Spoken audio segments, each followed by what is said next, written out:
Orasyon sa masakit na siko. Panginoon, hipuin mo ang aking siko. Alisin ang sakit at ibalik ang lakas nito upang ako'y makapagbuhat ng anumang mabibigat na bagay. Amen. Bigkasin lamang ang mga orasyon na sumusunod ng 3 beses at iihip sa isang basong tubig at inumin o di kaya iihip mo sa iyong siko.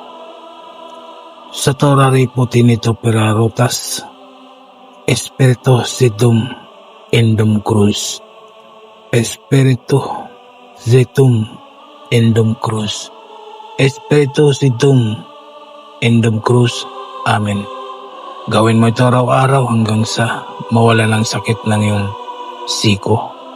Maraming salamat sa mga tao na naniniwala at tumangkilik sa mga binahagi kong kaalaman.